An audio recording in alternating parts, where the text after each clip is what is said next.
എല്ലാവർക്കും കാവ്യാസ് കിച്ചൻ്റെ ഡയറിയിലേക്ക് സ്വാഗതം. ഇന്ന് ഞാൻ വന്നിരിക്കുന്നത് ഒരു നോമ്പ് തുറ വിഭവമായിട്ടുള്ള ക്രിസ്പി എഗ് ബോൾസിൻ്റെ റെസിപ്പി ആയിട്ടാണ്. അപ്പോൾ നിങ്ങൾക്ക് എല്ലാവർക്കും എളുപ്പത്തിൽ വീട്ടിൽ വെച്ച് തയ്യാറാക്കാൻ പറ്റും. അത്ര അധികം ഇൻഗ്രീഡിയൻസ് ഒന്നും ആവശ്യമില്ല.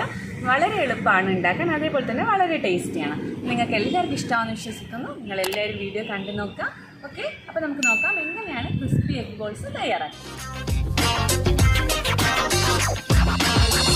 നമുക്ക് ക്രിസ്പി എഗ് ബോൾസ് തയ്യാറാക്കാൻ തുടങ്ങാം. അതിനായിട്ട് ഞാനിവിടെ 4 ബോയിൽഡ് എഗ് എടുത്തിട്ടുണ്ട്. ആദ്യം നമുക്ക് ഈ ബോയിൽഡ് എഗ്ഗിനെ ഒന്ന് ഗ്രേറ്റ് ചെയ്തെടുക്കണം. അപ്പൊ നമുക്ക് അത് ചെയ്യാം. ഇങ്ങനെ ഓരോന്ന് നമുക്ക് ഗ്രേറ്റ് ചെയ്തെടുക്കാം. അപ്പൊ നമ്മൾ എഗ്ഗൊക്കെ ഗ്രേറ്റ് ചെയ്തിട്ടുണ്ട്. ഇനി നമുക്കൊരു ബൗൾ എടുത്തിട്ട് ഈ ബൗളിലേക്ക് ഗ്രേറ്റ് ചെയ്ത എഗ്ഗ് ചേർത്ത് കൊടുക്കാം. പിന്നെ ഇതിലേക്ക് നമുക്ക് ഒരു സവാള, ഒരു മീഡിയം സൈസ് സവാള പൊടിയായി അരിഞ്ഞത് ചേർത്ത് കൊടുക്കാം.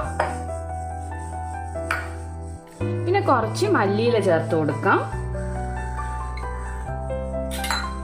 പിന്നെ ഒരു 1/4 ടീസ്പൂൺ മുളക് പൊടിയും കൂടി ചേർത്ത് കൊടുക്കാം.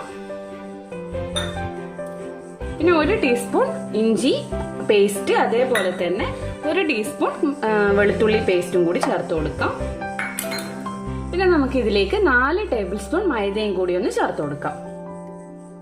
പിന്നെ ഇതിലേക്ക് ആവശ്യത്തിന് ഉപ്പും കൂടി നമുക്ക് ചേർത്ത് കൊടുക്കാം. എന്നിട്ട് ഇതൊക്കെ നന്നായിട്ട് നമുക്കൊന്ന് മിക്സ് ചെയ്യാം. ഇത് നന്നായിട്ട് ഞാൻ മിക്സ് ചെയ്തിട്ടുണ്ട്. ഇനി നമുക്ക് കയ്യിൽ കുറച്ച് ഓയിൽ ആക്കിയിട്ട് ഇതിനെ ബോൾസ് ആക്കി എടുക്കാം. കയ്യിൽ ഓയിൽ ആക്കുമ്പോൾ നിങ്ങൾക്ക് പെട്ടെന്ന് തന്നെ ബോൾസ് ആക്കി എടുക്കാൻ പറ്റും. അതെപ്പോഴും ഒന്ന് ശ്രദ്ധിക്കുക. ചെറിയ ചെറിയ ബോൾസ് ആക്കിയിട്ട് നമുക്ക് വേറൊരു പാത്രത്തിലേക്ക് മാറ്റി കൊടുക്കാം.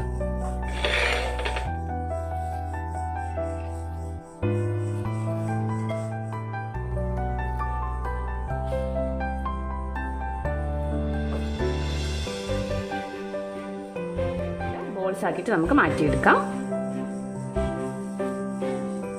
നമ്മുടെ എഗ് ബോൾസ് ഒക്കെ റെഡി ആയിട്ടുണ്ട്. ഇനി നമുക്കിത് കോൺഫ്ലോറിന്റെ ഒരു ബാറ്റർ തയ്യാറാക്കണം. ഒരു 4 ടേബിൾ സ്പൂൺ കോൺഫ്ലോറും 1/2 ഗ്ലാസ് വെള്ളം ഒഴിച്ചതാണ്.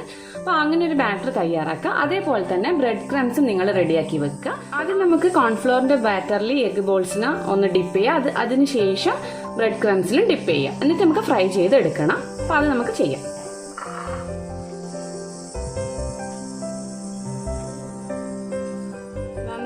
ബ്രെഡ് ക്രംസിൽ കോട്ട് ചെയ്യണം.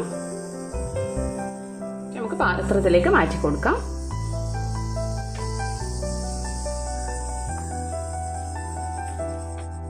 അപ്പൊ നമ്മുടെ ബോൾസ് ഒക്കെ റെഡി ആയിട്ടുണ്ട്. ഇനി നമുക്കിത് എണ്ണയിലിട്ടിട്ട് ഒന്ന് ഫ്രൈ ചെയ്തെടുക്കാം.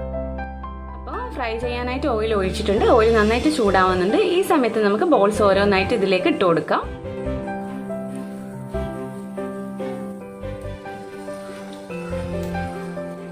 ഗോൾഡൻ ബ്രൗൺ കളർ ആവുന്നത് വരെ നമുക്കിതൊന്ന് മറിച്ചും തിരിച്ചും ഇട്ട് കൊടുക്കാം. നന്നായിട്ട് ഗോൾഡൻ ബ്രൗൺ ആയി വരുന്നുണ്ട്. ഇങ്ങനെ പോരാ, കുറച്ച് നല്ലോണം ആയി കഴിഞ്ഞാൽ മാത്രമേ നല്ല ക്രിസ്പി ആയിട്ട് കിട്ടുള്ളൂ. അപ്പൊ അതെപ്പോഴും നിങ്ങൾ ശ്രദ്ധിക്കുക. അപ്പൊ ഈ ഒരു പരിവാകുമ്പോൾ നമുക്ക് എണ്ണയിൽ നിന്ന് മാറ്റിയിട്ട് എഗ് ബോൾസിനെ വേറൊരു പാത്രത്തിലേക്ക് മാറ്റാം.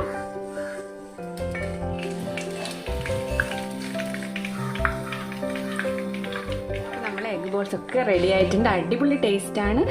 വളരെ എളുപ്പത്തിൽ തയ്യാറാക്കാൻ പറ്റും. കുട്ടികൾക്കൊക്കെ വളരെ ഇഷ്ടം. കണ്ടോ, ഇതിന്റെ ഉള്ളില് സോഫ്റ്റും പുറത്ത് നല്ല ക്രിസ്പി ആയിട്ടുള്ള അടിപൊളി സ്നാക്കാണ്. അപ്പൊ നിങ്ങൾക്ക് എല്ലാവർക്കും ഇഷ്ടമാണെന്ന് വിശ്വസിക്കുന്നു. ഇഷ്ടമായിട്ടുണ്ടെങ്കിൽ ലൈക്ക് ചെയ്യാനും ഷെയർ ചെയ്യാനും മറക്കരുത്. പിന്നെ നിങ്ങളെ വീട്ടിലെല്ലാവരും ഒന്ന് ട്രൈ ചെയ്ത് നോക്കാം. ഓക്കെ, അപ്പോൾ പുതിയൊരു വീഡിയോ വീണ്ടും കാണാം. അതുവരേക്കും ബൈ ബൈ. Thank you.